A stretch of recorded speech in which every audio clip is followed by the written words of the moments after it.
एक ऐसा नाम जो मिट्टी से उठा और इतिहास बन गया।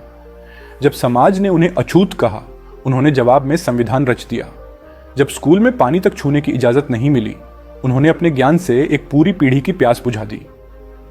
यह कहानी है एक ऐसे युग पुरुष की जिसने अपमान को आत्मबल में बदला और अपने सपनों से उस समाज को झकझोर दिया जो जन्म से पहले ही इंसान की पहचान तय कर देता था। एक बच्चा जो सिर्फ इंसान बनना चाहता था। 14 अप्रैल 1991, वो दिन जब एक बालक ने जन्म लिया जिसे समाज ने सिर्फ उसकी जाति के कारण नीचा दिखाया। छोटे भीमराव स्कूल जाना चाहते थे, पढ़ना चाहते थे, लेकिन उन्हें स्कूल के दरवाजे पर रोक दिया जाता था। क्लास में नहीं, जमीन पर बैठाया जाता था। प्यास लगती थी तो पानी तक नहीं मिलता था। सोचिए, एक ऐसा बच्चा जिसके होंठ सूखते थे पर लोटा छूने की इजाजत नहीं थी, जिसकी छाया से लोग अपने टिफिन उठा लेते थे, लेकिन उसने रोकर हार नहीं मानी। उसने हर आंसू को अपनी ताकत बना लिया। हर मोड़ पर अपमान। फिर भी उम्मीद का दीपक भीमराव को नाई ने बाल काटने से मना कर दिया। तू अछूत है, भाग जा यहां से। उस दिन उनकी बहन ने घर पर उनके बाल काटे और उनके आत्मसम्मान की पहली ईंट रखी गई। मुंबई जाने का सपना देखा, लेकिन जेब में किराया नहीं था। 3 रातों तक चाचा की जेब से पैसे चुराने की नाकाम कोशिश।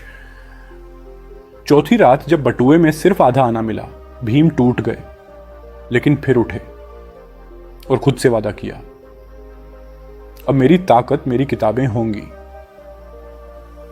जैकन 98 किताबों से क्रांति तक का सफर मुंबई के स्कूल में दाखिला मिला। छुआछूत ने यहां भी पीछा नहीं छोड़ा, लेकिन उन्होंने पढ़ाई नहीं छोड़ी। अल्फिंस्टन कॉलेज में पढ़ाई के दौरान एक अध्यापक ने उनके आत्मविश्वास को पहचाना और उन्हें बड़ौदा के महाराजा गायकवाड़ से मिलवाया। महाराजा ने भीम को अमेरिका की कोलंबिया यूनिवर्सिटी पढ़ने भेजा, जहां उन्होंने वो डिग्रियां हासिल की जो उस दौर में किसी अछूत के लिए कल्पना भी नहीं थी। फिर लंदन से कानून की पढ़ाई की और जब लौटे तो न केवल वकील थे बल्कि एक आंदोलन बन चुके थे।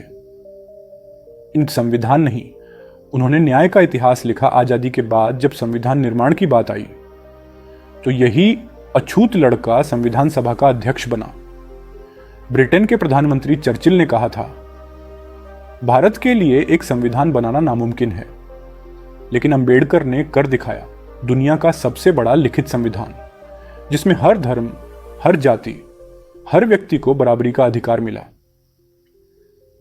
इसने एक अंतिम फैसला धर्म का नहीं, आत्मा का चयन अंत में, जब उन्होंने देखा कि जातिवाद अभी भी जिंदा है, तो उन्होंने अपने लाखों अनुयायियों के साथ बौद्ध धर्म अपना लिया। 14 अक्टूबर 1956 को नागपुर में उन्होंने दीक्षा ली और कहा, मैं उस धर्म को मानता हूं जो स्वतंत्रता, समानता और भाईचारा सिखाए। 6 दिसंबर 1956 को उन्होंने दुनिया को अलविदा कह दिया, लेकिन उनके विचार आज भी जिंदा हैं। हर उस बच्चे में जो सपने देखता है, हर उस इंसान में जो बराबरी चाहता है। देर से सही भारत रत्न मिला। जब अंबेडकर चले गए तब देश चुप था। कई सरकारें आईं गईं, लेकिन उन्हें भारत रत्न नहीं मिला। फिर 1990 में V.P. सिंह सरकार ने उन्हें भारत रत्न से सम्मानित किया। तब जाकर देश ने अपने असली रत्न को पहचाना। ये सिर्फ कहानी नहीं, चेतना है, हर उस दिल के लिए जो दबाया गया है। अगर आपको कभी किसी ने कहा हो कि तुमसे नहीं होगा, तो बस अंबेडकर की कहानी याद करिए, क्योंकि उन्होंने पूरी दुनिया को दिखा दिया कि शिक्षा, आत्मबल और न्याय से बड़ा कोई अस्त्र नहीं होता।